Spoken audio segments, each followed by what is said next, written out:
Hey guys, today I've got to do some gas work, so I thought I'd take this opportunity and show you how to test for a gas leak if you possibly run into one. Your LPCO detector is going off, something like that, and how you track one down. Like I say, I've got to do a little electric work, so I got to remove this stove as well as my fridge. So I've got to break those gas lines open. So anyways, I'm going to get this stuff pulled out, and then once I get my repair that I'm doing done, I'll go through and show you how to test this gas.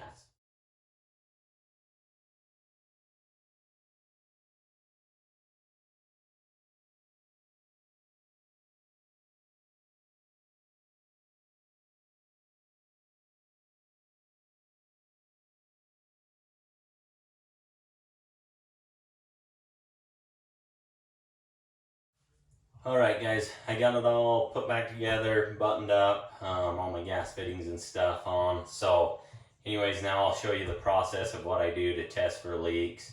I go through the whole system, make sure everything's done. I do what's called a pressure drops test. It's super easy. The gauge is pretty cheap to where it's worth it in my opinion to just be 100% sure that you don't have any gas leaks. So anyways, I'll grab my tools and stuff and I'll run you through how this is done. All right guys, so this is the gauge I use. This is called a manometer. I'll put a link in the description in this video. What it does, you can see that it measures inches or ounces per square inch, or inches of water column as we would refer to it. So really all you need to do this test is just your gauge and a Phillips head, or a drill with a Phillips bit on it. Okay, so to start out, we're gonna pull this top off of this range, and I'll show you how that's done so that we can access those burners to put our gauge on it. All right, so I would say about 90% of the stoves that we see are like this. There's a couple that are a little bit different, that this whole assembly comes off and the burners are intact. But like I say, this one's the most common. This grill will come off. You don't really need to take it out, but what you'll do is you'll just push here at the front of the top of this, push it towards the back, and then lift up. What there is there's these tabs on the back that hook into these springs, and then they just latch, your front just latches under this front. So you just gotta push it back and up, and that'll come off. Once you get that off, you can set it aside. Okay, what we'll do next is we're just gonna take off one of these burners. And it doesn't matter which one you take off, whichever one's the most convenient for you. Okay, my gauge, these gauges will come with a bunch of different fittings. This one's just a rubber fitting that's gonna slide right over this knob. Okay, you can see that I get a little pressure out of it already.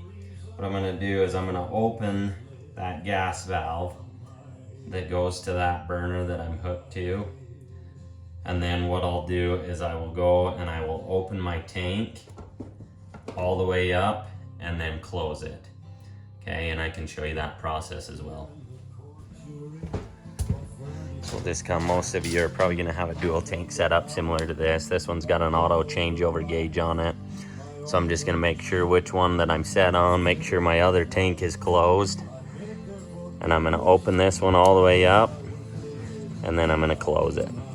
Okay, all that's gonna do is that's gonna pressurize my system. You can see my gauge went green. Okay, now I'm gonna come back into the camp, or the trailer. And you can see this is what I'm reading. So that's at full capacity there. Okay, the next thing that we're gonna wanna do is, because that's a 2-stage regulator, we've gotta bleed this down to where it's right there at the 4 ounces per square inch. Okay, that'll drop us to our first stage of the regulator. If we don't drop it down, as you can see, this one's already dropping it down without me dropping it. So that tells me immediately that I have a pretty big leak. So now I'm gonna show you how I'm going to go about finding that leak. I'll use a couple different things when searching for leaks, but I find that my go-to is just some dish soap. dish soap mixed with water, and I put it in a spray bottle, and then I'll go around and spray all my fittings. There are some, detect a leak type chemicals that'll do the same thing. There's some sniffer type things, but I think for the average person, everyone has access to some dish soap that they can mix up and put in a bottle. The only thing when you do this, you're going to want to make sure that you don't use anything with ammonia. So Windex or anything like that, they'll still bubble, but they contain ammonia in them, which is not good for the piping system. So make sure when you do it, you don't have anything with ammonia in it. So what I'm going to do is I'm going to take my bottle, okay, come back out to my tanks. And on most of your trailers, all your fittings should be pretty accessible. So I'm going to turn my tank back on, watch my gauge go green. Okay, then I'm just going to go through and I'm going to spray all my fittings. And a leak as big as that gauge dropped that rapidly, I know it's a pretty big leak. Okay, so it should be pretty easy to track down.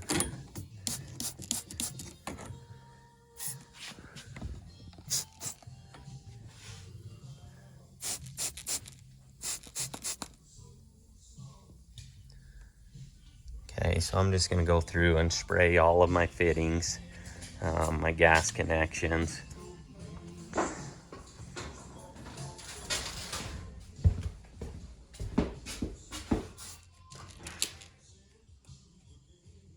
There's our culprit right there. So what I'll do is I'll go through and tighten any that are leaking. As you get smaller and smaller leaks, they're not going to be as easy to find as what this one is. But as you tighten these, you're going to want to make sure you have 2 wrenches on it, especially where they come into gas valves on your water heater and furnace and those things. So I'll go ahead and grab some wrenches, get this tight, and then we'll run through our drop test again. All right, so I've opened my valves on my tank. So I opened my tanks up to allow my pressure. Now you can see it's not dropping now, and like I say, it's very hard to test it unless we drop below that first stage regulator. So how I'm going to drop this, and probably the best way to do it, I don't have my lighter in here now, but what I would do is I would open one of these other burners up and light it, so I'm burning that propane off. But because I don't have my lighter in here, I'm just going to hurry and burn this down, and you'll watch this gauge drop. Okay, I want that gauge to drop to that inside 4. And it'll take a minute, especially depending on your size of trailer. Okay, you can see it dropping though. Okay, and I want that, and it's starting to climb back up a little bit, so I'm going to bleed it back down. Okay, I want it to sit at that 4 for 3 minutes without dropping. If it drops at all, I know that I've got a leak. And then I've got to go through the same process. I've got to go check my fittings, anywhere that a leak could be present. Okay, luckily if it climbs like this, I don't know if you can see that or not, but it's just climbing just a little bit. I'm not so concerned about that as I am as if it drops. So anyways, we'll watch that and make sure it holds for 3 minutes. If it holds for 3 minutes, we know that we're good. But that's what a pressure drop test entails. Like I say, super simple. You should be able to go through everything, I would say within 10-15 minutes anyways. The hardest thing is going to be if you do have a small leak. The small leaks are hard to find, but you should be able to. And if all else fails, what I'll do, if it's a small enough leak, I will go through the trailer and I will just tighten every fitting as tight as I can get them. So if you find that that's the case, that you can't track down the little leak, go through, tighten your fittings, do your pressure drop test, and hopefully that should do it. So lucky for us guys, that was an easy gas leak that we found there. So anytime that you break your gas system open, you're going to need to do that. And like I say, that's the process of making sure that there's no leaks. So I would highly advise getting you a gauge. You're not going to use it a lot, but for the times that you need it, it'd be well worth it, just for your safety as well as the safety of others that will be using that trailer. So Once you get to this point, you can put it all back together. And one thing I should tell you with that gauge, you can use it at any port. So any of your appliances, if you've got a gas valve like on the exterior of your trailer, your biggest thing is you've got to drop it down below that second stage of your regulator to get a proper reading. Otherwise, it's just going to hold that pressure in that regulator. So anyways, hope that this helps you in tracking down gas leaks and making sure that you're safe when you're out and about. So thanks for watching.